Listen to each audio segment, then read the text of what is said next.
दोस्तों नमस्कार। पहले ज्योतिरादित्य सिंधिया आए, उसके बाद गुलाम नबी आजाद आए और उसके बाद शरद पवार आए।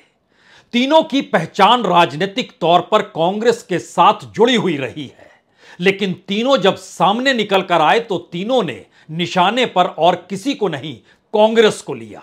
कांग्रेस के नेता राहुल गांधी को लिया और समूची राजनीति या समूची रणनीति जो 2024 को लेकर बिछ रही है, उसे कहीं ना कहीं तोड़ने और बिखराने की दिशा में तीनों ने बड़ी पहल कर दी। दरअसल इस दौर में भारत की राजनीति जिस तेजी से बदली है या कहें बदल रही है, वो चौंकाने वाली है, क्योंकि सत्ता गंवाने की छटपटाहट क्या हो सकती है, यह मौजूदा वक्त में मोदी सत्ता के जरिए नजर आ रहा है। मोदी सत्ता की समूची रणनीति खुद प्रधानमंत्री मोदी और गृह मंत्री अमित शाह के इर्द गिर्द घूमती है। और ध्यान दीजिए, भ्रष्टाचार के जो आरोप कांग्रेस लगा रही है उसमें जिक्र अडानी कांड का जरूर है, लेकिन सबसे बड़ी भूमिका मौजूदा सरकार की अगुवाई कर रहे देश के प्रधानमंत्री नरेंद्र मोदी की है। इसीलिए जब संसद चल रही थी तब भ्रष्टाचार के मुद्दे को उठाने के लिए कोई दूसरा शख्स नहीं बल्कि ज्योतिरादित्य सिंधिया आए। उन्होंने बताया कि करप्शन और कांग्रेस का मतलब क्या होता है और पार्लियामेंट को नहीं चलने देना, वह भी भ्रष्टाचार के नारों के बीच, यानी उससे ज्यादा करप्ट स्थिति कोई हो नहीं सकती है। और ज्योतिरादित्य सिंधिया लंबे वक्त तक या कहें राजनीति की शुरुआत उन्होंने कांग्रेस से की। उसके बाद इस दौर में गुलाम नबी आजाद निकल कर आए, किताब लिख कर लाए और इस देश के तमाम चैनलों पर जाकर बैठ गए और उन्होंने बताना शुरू किया कि दरअसल कांग्रेस के भीतर की मुश्किल क्या है, वहां पर गांधी परिवार की परिस्थितियां क्या है, राहुल गांधी किस तरीके से कांग्रेस को ही दफन करने निकले हैं। तो यह सारी बिसात वो बिछाते चले गए, लेकिन मौजूदा वक्त में नई स्थिति शरद पवार के साथ जुड़ी है। शरद पवार का नाम आते ही आपके जहन में दो तीन बातें साफ हो जानी चाहिए।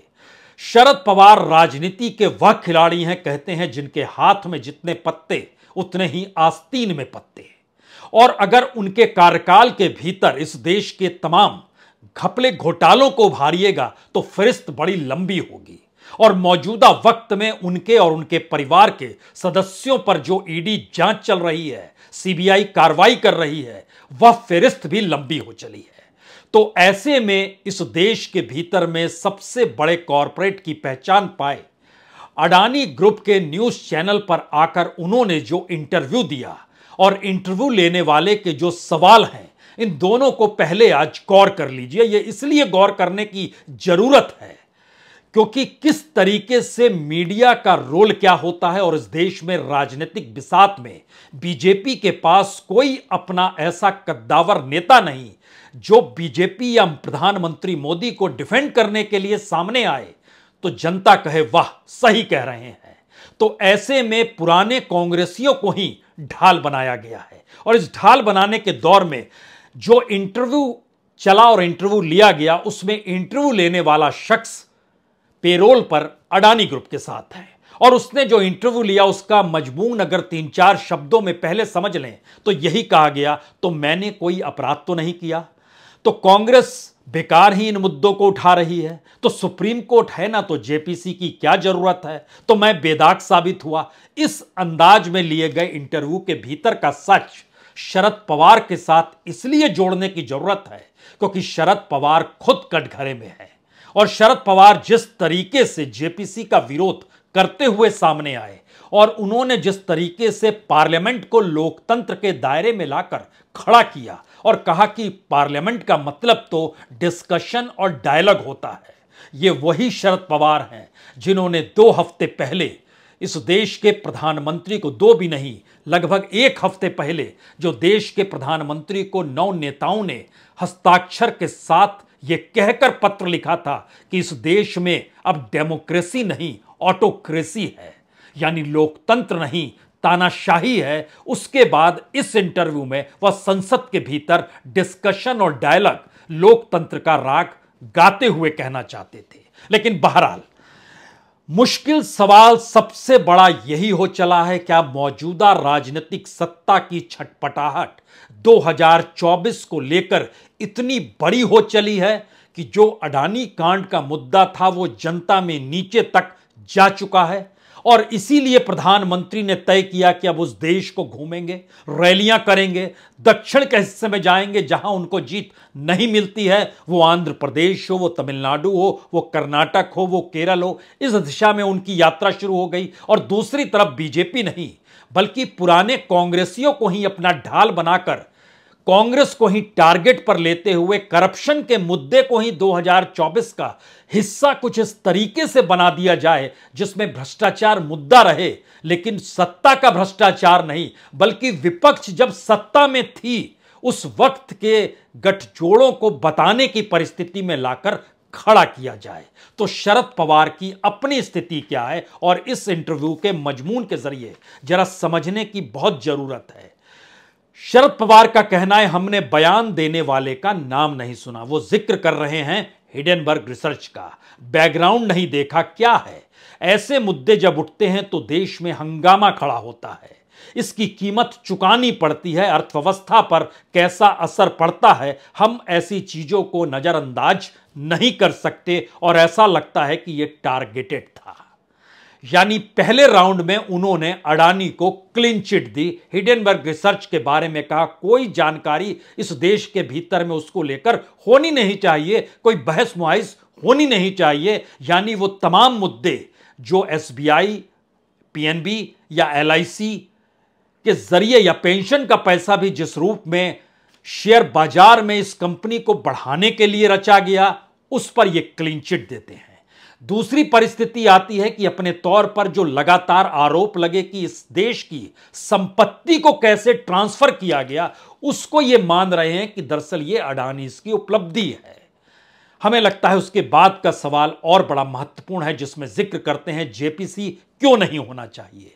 कहते हैं कि जेपीसी में, ये शरद पवार कह रहे हैं, जेपीसी में सत्ता पक्ष के सदस्य बहुमत में होंगे। सच्चाई कैसे सामने आएगी? अगर सुप्रीम कोर्ट मामले की जांच करता है तो सच सामने आने की भी ज्यादा संभावना है। और एक बार जब सुप्रीम कोर्ट ने जांच समिति की घोषणा कर दी तो जेपीसी की जरूरत क्या है? पार्लियामेंट के भीतर लगातार इसको लेकर चर्चा हुई कि सुप्रीम कोर्ट ने सेबी की भूमिका और निवेशकों को जो घाटा हुआ है उसके मद्देनजर इस जांच को बैठाया है। एक भी शब्द हिडेनबर्ग रिसर्च रिपोर्ट को लेकर नहीं कहा, एक भी शब्द उन्होंने शेल कंपनी को लेकर नहीं कहा, एक भी शब्द उन्होंने इस रूप में कैसे सरकार ने सब कुछ अडानीज के नाम दे दिया, इस पर एक भी शब्द सुप्रीम कोर्ट में नहीं कहा गया। जिक्र वहां निवेशकों की चिंता का था और जो सेबी निगरानी रखती है उसकी निगरानी में कहीं छेद तो नहीं है, इसको समझने को लेकर था। और इसीलिए सेबी को भी 2 महीने का वक्त दिया गया। जेपीसी की मांग इस पूरी प्रक्रिया में जांच को लेकर है, लेकिन जब शरद पवार कहते हैं कि जेपीसी में सत्ता पक्ष के सदस्य बहुमत में होंगे और वो बताते हैं कि 15 सदस्य तो उन्हीं के हो जाएंगे, 30 में से उससे ज्यादा ही हो जाएंगे, तब यहां पर एक सवाल आता है कि पार्लियामेंट के भीतर भी तो बहुमत में बीजेपी ही है, तो वहां विपक्ष की क्या हैसियत और विपक्ष की क्या जरूरत? यही तो हो रहा है, यही तो लोकतंत्र का सवाल था। और यही चिट्ठी तो लिखी गई प्रधानमंत्री को और इसी चिट्ठी पर तो शरद पवार ने हस्ताक्षर किए, लेकिन वह भूल गए। वह यह भी भूल गए कि इस देश में पहली बार जेपीसी का जिक्र नहीं है। उन्होंने यह भी कहा कि मैं भी एक जेपीसी का सदस्य नहीं बल्कि अगुवाई करते हुए रहा हूं। वह उन्होंने कोका कोला का जिक्र किया, लेकिन हमें लगता है उसके ऊपर चर्चा करें उससे पहले तीसरी बात उनकी सुनिए। सवाल है कि आप जिन लोगों को निशाना बना रहे हैं, अगर उन्होंने कुछ गलत किया है तो लोकतंत्र में आपको 100% उनके खिलाफ बोलने का अधिकार है, लेकिन बिना किसी अर्थ के हमला करना तो मुझे यह समझ में नहीं आता है। फिर यहां पर सवाल उठता है कि अगर गलत नहीं तो सुप्रीम कोर्ट ने जांच क्यों बैठा दी?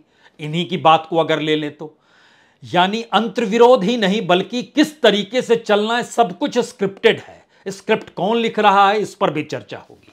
इसके बाद वो कहते हैं कि देखिए, इससे पहले भी कई बरस से ऐसा होता आया है, अगर हमें सरकार के खिलाफ बोलना है तो हम टाटा बिरला के खिलाफ बोलते थे, लेकिन जब हमने टाटा बिरला के योगदान को समझा तब हमें आश्चर्य होता था कि हम टाटा बिरला क्यों कहते रहे। टाटा बिरला और अंबानी अडानी, कोई अंतर आपको दिखाई देता है? इसका भी जवाब किस रूप में आया, उससे ज्यादा महत्वपूर्ण यह है कि अंबानीज और अडानीज जिस सेक्टर में गए उस सेक्टर पर सरकार के साथ वह जिस रूप में हिचकोले खाते हुए खड़े हुए, और अडानीज के शेयर बाजार में जो उन्होंने अपने वैल्यूएशन के जरिए नेटवर्थ बढ़ाया, उसमें इस देश की जीडीपी जब नीचे जा रही थी तब अडानीज का नेटवर्थ ऊपर उठ रहा था। लेकिन शरद पवार इससे बेचैन नहीं होते हैं। वो कहते हैं कि अंबानी ने पेट्रोकेमिकल के क्षेत्र में और अडानी ने बिजली के क्षेत्र में योगदान दिया है। क्या देश को इन बिजली या पेट्रोकेमिकल की जरूरत नहीं है? ये ऐसे लोग हैं जो इस तरह की जिम्मेदारी लेते हैं और देश के लिए काम करते हैं। देश का जिक्र और नेशनलिज्म का जिक्र, यही जिक्र तो अडानी ने भी किया था पहली बार। तो उसी रूप में, उसी स्क्रिप्ट को लेकर नए तरीके से जब सामने शरद पवार रख रहे हैं, तो हमें लगता है इस देश के भीतर जो जेपीसी बैठी, उसकी सबसे महत्वपूर्ण स्थिति यह होती है कि जो सदस्य होते हैं वह जितने बहुमत पार्टी की होती है पार्लियामेंट के भीतर, उसी रेशियो में उसके सदस्य चुने जाते हैं। लेकिन जेपीसी के किसी भी सदस्य को यह अधिकार होता है, यानी पावर उसके पास होता है, वह किसी से भी पूछताछ कर सकता है, और जो पूछताछ करेगा उसमें कोई नहीं आएगा, गलत जानकारी देगा तो उसके खिलाफ कार्रवाई, और संसद की इसे अवमानना माना जाता है। इसीलिए अब आप सुई को घुमाइए, मौजूदा वक्त में मोदी सत्ता के पास तो 303 सांसद हैं, राजीव गांधी के पास तो 400 से ज्यादा सांसद थे, लेकिन बफोर्स कांड को लेकर जेपीसी बैठी 1987, हर्षद मेहता घोटाला पीवी नरसिम्हा राव के दौर में 92 में जेपीसी बैठी, राजी हुए पीवी नरसिम्हा राव। केतन पारिक शेयर बाजार, कुछ इसी तरह के हालात शेयर बाजार में बने थे। 2001 अटल बिहारी वाजपेयी ने न सिर्फ कुछ ज्यादा हंगामा होने से पहले 2 दिनों में ही बात आई गई कर दी और बताया कि हां अब इस पे जेपीसी बनाई जाए, और उसके बाद केतन पारिक पर प्रतिबंध लग गया। 15 बरस का पूरा कच्चा चिट्ठा निकलकर सामने आ गया। उसी प्रक्रिया में अगर मौजूदा वक्त को देखिएगा तो समूचा कच्चा चिट्ठा निकल सकता है। लेकिन खौफ है, डर है। लेकिन शरद पवार को क्या डर है? और जिस तरीके से पुराने कांग्रेसी अब मौजूदा सत्ता के ढाल बने हैं, तो क्या सब अपनी लड़ाई लड़ रहे हैं? क्योंकि ध्यान दीजिए, मनमोहन सिंह के काल में 2G स्पेक्ट्रम को लेकर कितना हंगामा हुआ था। पार्लियामेंट दिनों दिन तक नहीं चलती थी, शोर मचता रहता था। और उस वक्त जितना हंगामा होता था और उसको लेकर उसको किस तरीके से पटरी पर लाया जाए, कांग्रेस की बेचैनी, बीजेपी का शोर, सब कुछ तो इस देश ने देखा है। लेकिन आखिरकार 2011 में जेपीसी बैठी ना 2G स्पेक्ट्रम पर, क्या दिक्कत थी? उस समय भी कह सकते थे कि नहीं, सत्ता पक्ष के पास ज्यादा वोट हैं तो इसलिए न्याय नहीं होगा। जो मौजूदा वक्त में शरद पवार तो उस समय मनमोहन सिंह की सरकार में शामिल थे। और याद कीजिए, वीवीआईपी हेलीकॉप्टर के मसले पर भी तो 2013 में जेपीसी बैठी। तो जेपीसी को लेकर जो शरद पवार ने कहा, और वो क्यों कहा, किस रूप में कहा, क्योंकि इस दौर में हमने कहा ना, सारे पत्ते फेंक दिए गए हैं, अपने हर घोड़े खोल दिए गए हैं। और इस डिजाइन को अगर समझना शुरू करें तो सबके निशाने पर मौजूदा वक्त में करप्शन को लेकर कांग्रेस और राहुल गांधी, पॉलिसी और नीति के लिहाज से विपक्ष का गठबंधन, और 2024 से पहले उसमें किसी भी तरीके से सेंध लग जाए। इसीलिए बात करते करते यहां तक शरद पवार गए कि दरअसल विपक्ष की सहमति कैसे होगी अगर मुद्दों पर सहमति नहीं है। और मुद्दे इस दौर में वामपंथी प्रभावित ज्यादा हो गए हैं। वामपंथी का मतलब किसान और मजदूर होता है, जिसका जिक्र लेफ्ट किया करता था। इस दौर में उसी मुद्दे को कांग्रेस ने उठा लिया, राहुल गांधी ने जिक्र करना शुरू कर दिया। यानी इस देश के भीतर के उस वोट बैंक का जिक्र यहां नहीं करें, बल्कि उस थ्योरी और उन पॉलिसीज का जिक्र करें जो इससे पहले कांग्रेस के साथ कॉरपोरेट के आसरे चलती थी। इस वक्त कांग्रेस उससे उलट किसान और मजदूरों के साथ है। इससे पहले बीजेपी किसान मजदूरों का जिक्र करती थी, अब वो कॉरपोरेट से इस रूप में चिपट गई है कि पूरी इकोनॉमी और इकोनॉमिक पॉलिसी उसी के इर्द गिर्द घुमड़ रही है। लेकिन फिर यहां पर कोई दूसरा सवाल करेगा कि क्या ऐसी कौन सी स्थिति आ गई जिस इंटरव्यू में जिक्र किया गया कि लोकतंत्र डिस्कशन और डायलॉग के लिए है, तो आप क्यों पार्लियामेंट नहीं चलने दे रहे हैं? और जब हस्ताक्षर किए जा रहे थे जो 9 राजनीतिक दलों के नेताओं ने, जिसमें शरद पवार भी थे, उन्होंने भी किया। और इस इंटरव्यू में उनका, मैं 56 साल से इस पार्लियामेंट्री सिस्टम का हिस्सा हूं, विधानसभा और लोकसभा में, मैंने ऐसी स्थिति नहीं देखी। और उन्होंने जिक्र भी किसका किया? उन्होंने कहा 2G के वक्त संसदीय मंत्री गुलाम नबी आजाद होते थे, जो विपक्ष के साथ खड़े होकर रास्ता दिखलाते थे। वही गुलाम नबी आजाद आज की तारीख में कहते हैं कि कांग्रेस के जरिए उन्हें तो कुछ भी नहीं मिला, जबकि वह सदन के नेता के तौर पर वहां मौजूदगी होती थी, संसदीय दल के नेता और मंत्री के तौर पर उनकी मौजूदगी थी। इसके बाद शरद पवार ने कहा कि मौजूदा वक्त के जो मुद्दे हैं उन्हें उठाना चाहिए, तब कोई सरोकार होगा। ध्यान दीजिए, मुद्दे कौन से हैं? बेरोजगारी, महंगाई, लॉ एंड ऑर्डर, किसान। 4 मुद्दों का जिक्र उन्होंने अलग अलग तरीके से किया।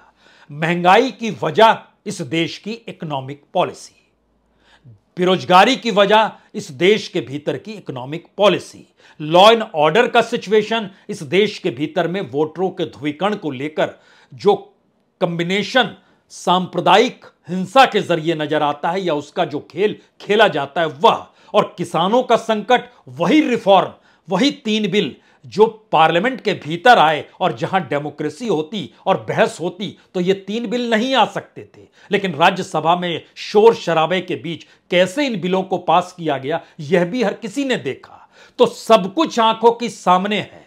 और खुद शरद पवार कहते हैं मैं 56 बरस से हूं। 56 बरस छोड़ दीजिए, बीते 3, 4, 5 बरस में पार्लियामेंट के भीतर जो हो रहा है उससे वो रूबरू नहीं हुए क्या उनको नहीं जानकारी है? तो ऐसे में सबसे बड़ी बात यह है कि दरअसल यह मुद्दा इस रूप में क्यों उभर गया और एक के बाद एक ढाल के तौर पर पुराने कांग्रेसियों को ही शामिल क्यों किया गया? और पुराने कांग्रेसी जब निकल कर आए तो क्या वो अपनी लड़ाई लड़ रहे हैं? ज्योतिरादित्य सिंधिया चुनाव हार गए, चुनाव जीत नहीं पाए, उसके बाद वो बीजेपी में गए, राज्यसभा में आए, मंत्री बन गए। गुलाम नबी आजाद, उनको राज्यसभा में दोबारा नहीं भेजा गया, उन्होंने पार्टी छोड़ी, नई पार्टी बनाई। अपनी छोड़ी हुई पार्टियों में कुछ कांग्रेसी गए जो वापस लौट आए, वो अकेले पड़ गए। अब जम्मू कश्मीर के चुनाव में वह लग रहा है कि मौजूदा बीजेपी उन्हें अपना फेस बना लेगी, तो इसके लिए एक रचना की जा रही है। और जहां तक शरद पवार का सवाल है, अब यहां पर देखिए, जब मनीष सिसोदिया को अरेस्ट किया गया तो 9 लोगों ने जिन्होंने हस्ताक्षर किए, उसमें पहला हस्ताक्षर शरद पवार का, उद्धव ठाकरे का, दूसरा फिर ममता बनर्जी का, फिर केजरीवाल का, फिर भगवंत मान का, फिर तेजस्वी यादव का, फिर अखिलेश यादव का, फिर चंद्रशेखर राव का, फिर फारूक अब्दुल्ला का। इन लोगों ने हस्ताक्षर किए। कांग्रेसियों से बातचीत नहीं की गई, लेफ्ट से बातचीत नहीं की गई। यानी एक साथ कई रास्ते, जितने हाथ में पत्ते उतने आस्तीन में पत्ते। और जब ईडी को लेकर सुप्रीम कोर्ट का दरवाजा खटखटाया गया तो उसमें भी 14 दलों में एनसीपी भी शरीक। अब यहां पर कोई भी सवाल पूछेगा कि दरअसल ईडी के दायरे में क्या शरद पवार आ चुके हैं, इसीलिए यह खेल है? और अगर ध्यान दीजिए तो 2019 24 सितंबर मनी लॉन्ड्रिंग केस के तहत एक लिहाज से समूचे परिवार की ही घेराबंदी ईडी ने की थी। शरद पवार उसमें थे, उसमें उनके भतीजे अजीत पवार थे, उनके पोते जो उनके भाई अप्पा साहेब थे, उनके बेटे जो राजेंद्र पवार हैं, उनके बेटे रोहित पवार जो ग्रीन एकर के नाम से कंपनी चलाते हैं, green acre resort and retailers private limited, उसके डायरेक्टर वो रहे थे, वह भी दायरे में आ गए। इस पूरी प्रक्रिया के भीतर में यहां तक कि शरद पवार के दामाद भी आ गए दायरे के भीतर में, क्योंकि महाराष्ट्र स्टेट कोऑपरेटिव में जो अनियमितता थी उसको नाबार्ड ने वो फाइल तैयार की थी और बताया था कि शुगर कोऑपरेटिव की जो कीमत है उसको कम कीमत में, रिवर्स प्राइस के तहत कम कीमत में कैसे अपने लोगों को दे रहे हैं। और इस दायरे में पिछले दिनों जनवरी के महीने में एनसीपी के ही एलएमए जो शरद पवार के बेहद करीब हैं, हसन मुशारिफ साहब, वह भी आ गए और इन्होंने अप्पा साहेब नालवेड़ा शुगर मिल जो कोल्हापुर की है, वहां पर जो कांगल का विधानसभा है वहां के एमएलए हैं, एनसीपी के वाइस प्रेसिडेंट हैं, 100 करोड़ रुपए के भ्रष्टाचार का आरोप ईडी ने लगाया। ईडी ने इनकी भी घेराबंदी की और इसके अलावे यह भी कहा कि जो मनी लॉन्ड्रिंग है वह भी एक दूसरे एंथम मिल करके है, उसमें 127 करोड़ की गड़बड़ी हुई है, वह भी उस दायरे में आकर खड़े हो गए। यूं ही बिखरे हुए शरद पवार, नवाब मलिक जेल में, अनिल देशमुख जेल में, अजीत पवार और उनकी पत्नी सुनेत्रा पवार जो है यह भी सतारा शुगर मिल के दायरे में, यानी जन्नादेश्वर सहकारी शुगर कारखाना जो है, जो चीमनगांव और गोरेगांव में है, सतारा जिले में पड़ता है, यहां पर की जो कंपनी के पास सारी चीजें गई, स्पार्कलिंग सॉइल प्राइवेट लिमिटेड, उसके जरिए भी ये दायरे में आ गए। ईडी इनसे भी पूछताछ कर रही है। इसके अलावा महाराष्ट्र कोऑपरेटिव का जो शुगर मिल का पूरा खेल रहा, उसमें अनिल परब भी आए, भावना गावली भी निकल कर आई। ये सारी परिस्थितियां बतलाती हैं कि मौजूदा वक्त में कैसे चीजें फंसी हुई हैं। लेकिन जब जिक्र इस देश में करप्शन का होगा तो शरद पवार, हमें लगता है जब वो मंत्री थे, उस दौर के पन्नों को इसलिए खोलिए क्योंकि भारत की राजनीति के भीतर जो सबसे ताकतवर पॉलिटिशियंस होते हैं वो दरअसल इस देश में स्कैम के पहाड़ पर बैठे हुए होते हैं। क्योंकि ये सारे जो नाम अब बोलने जा रहे हैं, पार्लियामेंट के भीतर बीजेपी ने ही इन मुद्दों को उठाया। उस वक्त सुषमा स्वराज और अरुण जेटली, संयोग से दोनों नहीं हैं, लेकिन पार्लियामेंट की फाइलों में यह दस्तावेज आज भी मौजूद है। लाल कृष्ण आडवाणी ने भी मुद्दा उठाया, मुरली मनोहर जोशी ने भी मुद्दा उठाया। ये जो उस वक्त के बीजेपी के नेता थे, व्हीट स्कैम 2009, एग्रीकल्चर मिनिस्टर कौन, तो शरद पवार थे। लैंड स्कैम, लवासा की जमीन का लेकर मसला, महाराष्ट्र कृष्ण वैली डेवलपमेंट की जो पूरी अथॉरिटी थी वो उस वक्त राम राजे नाइक निंबालकर के पास थी। कैसे जमीन दी गई, पार्लियामेंट के डॉक्यूमेंट्स बतलाते हैं कि उस वक्त जो मेंशन किया गया पार्लियामेंट में, उसमें जमीन दी गई विद्या प्रतिष्ठान 141 एकड़, जो एजुकेशन सोसाइटी शरद पवार के पास, अजीत पवार अनंत स्मृति प्रतिष्ठान 2 एकड़ जमीन उनको दी गई, 32 एकड़ से ज्यादा लवासा कॉरपोरेशन को दी गई, जो सदानंद सूले जो दामाद हैं शरद पवार के। इसी तरीके से शिवाजी नगर एग्रीकल्चर कॉलेज को 1 एकड़, 3 एकड़ देना श्रद्धांजलि scout and guide training institute को। ये सारे दस्तावेज पार्लियामेंट में मौजूद हैं। इसके लिए कोई बहुत मशक्कत करने की जरूरत नहीं है। यानी जब आप स्कैम खोलते हैं तो फिर आपको शुगर स्कैम भी याद आएगा, किस तरीके से एक्सपोर्ट इंपोर्ट को लेकर, और सुषमा स्वराज ने तो ये पूरा मुद्दा पार्लियामेंट में कई दिनों तक उठाया। ओनियन स्कैम उसी दौर में हुआ। यानी किस तरीके से भारत की राजनीति के भीतर, और संयोग देखिए, भारत की राजनीति में पॉलिटिशियंस के बीच में शरद पवार को साहिब कहा जाता है, और मौजूदा वक्त में देश के प्रधानमंत्री की पहचान भी साहिब के तौर पर गुजरात के नेताओं से पूछिए तो वह खुले तौर पर करते हैं। अब यहां पर जो सबसे बड़ा सवाल यह है, क्या वाकई करप्शन को लेकर 2024 के चुनाव की तरफ बढ़ते हुए कदमों में वह सारी मुश्किलें मौजूदा राजनीतिक सत्ता के सामने आकर खड़ी है कि अगर कर्नाटक चुनाव हार गए तो क्या हुआ?